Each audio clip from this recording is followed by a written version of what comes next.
Welcome to Suthichai Live English Podcast. Thailand has again today accused Cambodia of violating the ceasefire agreement for the second night running. At the same time, Cambodia has denied all allegations from Thailand. The face-off, the confrontation continues despite the existence of the ceasefire agreement. Let's see what Thailand has to say, and we will follow up with what Cambodia has to say and the activities on the border. Today, the Cambodian government invited a group of military attaches from foreign embassies and the foreign press to inspect certain locations on the border to prove Cambodia's point. Thailand is also expected to invite military attaches, defense attaches, and foreign press to inspect certain locations on the Thai side as well. So we will see what would transpire and whether the ceasefire will be sustainable. Let's get Ping and Pong to dive into what Thailand is accusing Cambodia of, and we will see the other side of the story also. Hi, Ping and Pong.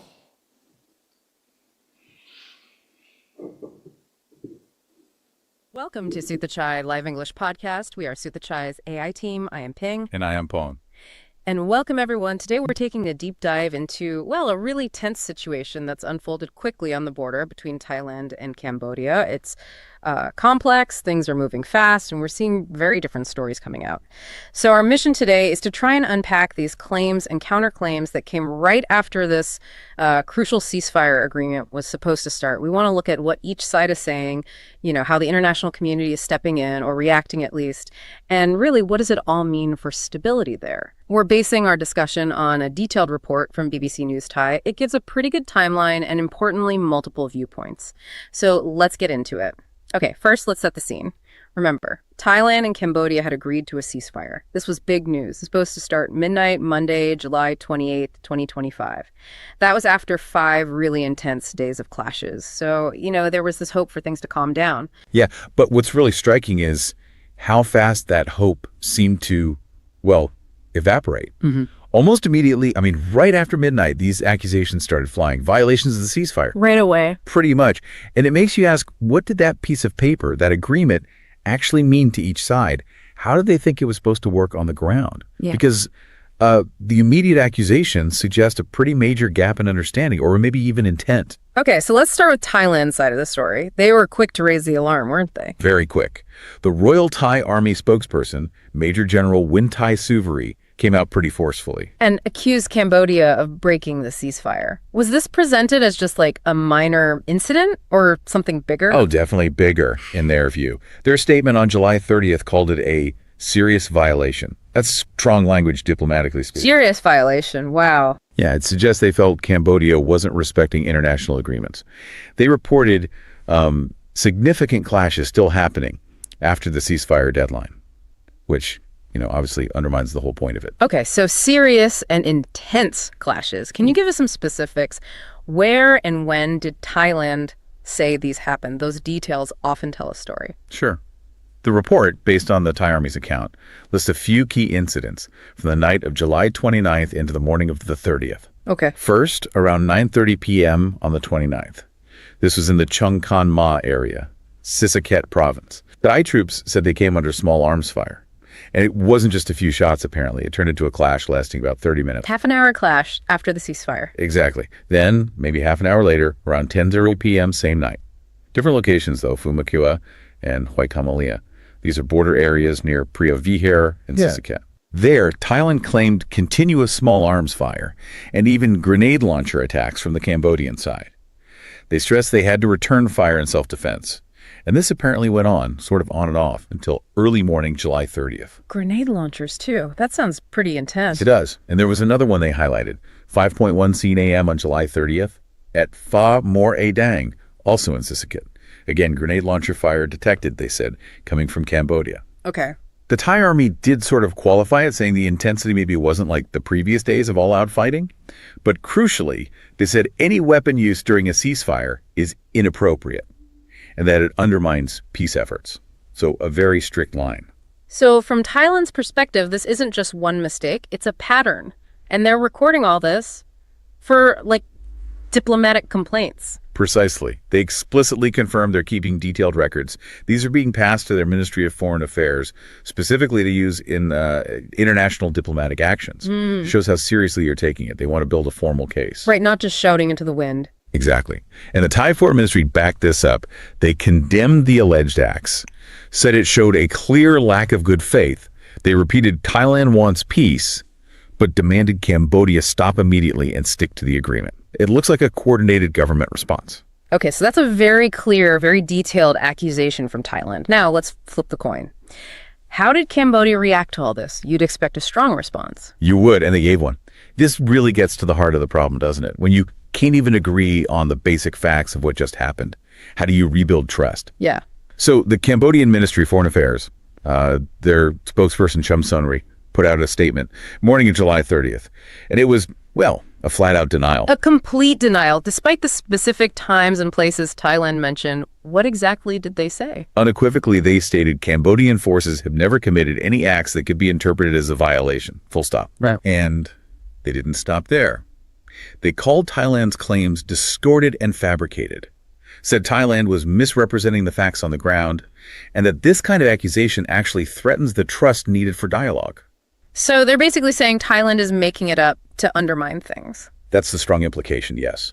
Their message was, we are fully committed to the ceasefire.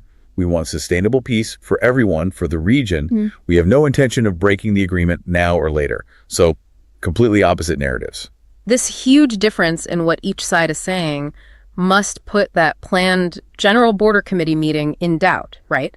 The GBC meeting was supposed to be the next step. Absolutely. It immediately cast a shadow over it. Yeah. You can see the direct impact of these accusations on the diplomatic track. Yeah. That GBC meeting that was agreed by the leaders set for August 4th in Cambodia. Yeah.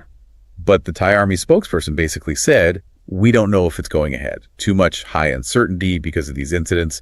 He said the Thai government would have to assess it day to day. So Thailand's putting the brakes on, or at least considering it. It sounds like a very cautious stance, yes. Maybe needing some sign of de-escalation first before committing to sit down. But did Cambodia see it the same way? Were they also hesitant about the GBC? Interestingly, no. According to the Khmer Times, Cambodia's defense spokesperson, Lieutenant General Mali Suthichai, confirmed on July 30th morning that, as far as they were concerned, Cambodia was still getting ready to host the meeting on August 4th, just like planned. Okay, so Cambodia is saying business as usual for the meeting. Seemed like it initially. And then, a bit later, this joint Thai-Cambodian border task force also said Thailand was ready to attend, just waiting for the formal invitation. So maybe some mixed signals, or perhaps the situation evolved quickly. But initially, yeah, a clear difference in how urgently they felt the incidents impacted the upcoming talks. Cambodia perhaps saw the meeting as the place to sort this out. Fascinating. Okay, beyond just Thailand and Cambodia, what about the wider world? Regional players, international bodies, civil society, how are they reacting? These things rarely happen in a vacuum. You're absolutely right. The ripples spread fast.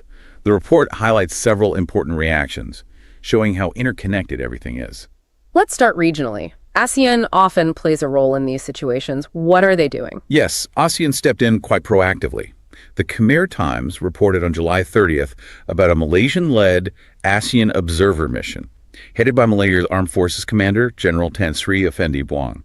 An observer mission, what does that involve? It seems pretty hands-on. They deployed 2 teams, one in Cambodia, one in Thailand. It's part of a new mechanism designed specifically to, and I quote, verify facts on the ground and prevent renewed hostilities. Verify facts. That seems key, given the conflicting stories. Exactly. It shows ASEAN isn't just watching. They're trying to actively get involved in finding ground truth and keeping the peace. It adds that external layer of scrutiny, which might help. What about major powers? The U.S. has alliances in the region. Did they say anything? They did. Sean O'Neill, who's the U.S. ambassador designate to Thailand, made a statement on July 29th, quite direct. He said the border clashes didn't help the Thai people or Thailand's alliance with Washington. Mentioning the alliance specifically. Yes. He stressed that these conflicts just cause unnecessary loss of life and property. It feels like a clear nudge to Thailand, a key U.S. treaty ally, reminding them of the bigger picture and Washington's interest in stability. It shows how these local issues can touch on major power relationships. Okay, and then there are the non-governmental voices, civil society groups. Yeah. What's their take? They often bring a different perspective. That's a really interesting part of the picture. There's this coalition, the Peace Beyond Borders Network, made up of regional civil society organizations. They put out a really powerful statement with several demands. Okay, what were they calling for? It was quite comprehensive. They urged, first, strict adherence to the ceasefire, obviously, and using diplomacy, not fighting. Second, upholding humanitarian law, protecting civilians, focusing on the human impact. Makes sense. Third, and this is quite poignant, they asked both sides to recognize the deep historical and cultural ties between Thai and Cambodian people, sort of appealing to that shared heritage beyond the politics. Fourth, they even brought in Buddhist principles of compassion. Interesting approach. Fifth, they called for long-term dialogue to get at the root causes, not just patching things up temporarily. And finally, they called for responsible media coverage, asking outlets to report ethically and avoid inflaming things. That's a really thoughtful list. What's the sort of core message you take away from their statement? I think it boils down to their core belief, which they stated clearly. War has no true winners. They're arguing that real, sustainable peace needs more than just government agreements. It needs understanding, compromise, and remembering that shared humanity. It's a voice for the people caught in the middle, yearning for stability. So wrapping this up, this deep dive has really shown us a situation that's, well, incredibly fragile. You have this agreement for peace, then immediate accusations that it's broken. You have these starkly opposing stories from Thailand and Cambodia, and then you see regional actors like ASEAN, major powers like the U.S. and civil society all trying to pull things back from the brink. It really does underscore that a ceasefire agreement, however welcome, is just the very beginning. Yeah. Building trust, keeping the peace, especially when you can't even agree on what happened yesterday. Yeah. That's the hard part. It depends so much on communication and crucially on verifying the facts. Right. And it leaves us with a pretty fundamental question, I think. In today's world, with information flying so fast, with national narratives so strong, and history casting long shadows, how do nations make sure these diplomatic agreements actually stick? Especially when their basic understanding of events on the ground is so completely different. It's a huge challenge. It absolutely is. A crucial question for you to think about as you process all this. Thank you for following Suthichai Live English Podcast. Stay tuned for the next episode. We are Suthichai's AI team. I am Ping. And I am Pong. Yes, thank you very much, Ping and Pong. And stay tuned for the next episode of Suthichai Live English Podcast. Thank you for listening. Bye-bye.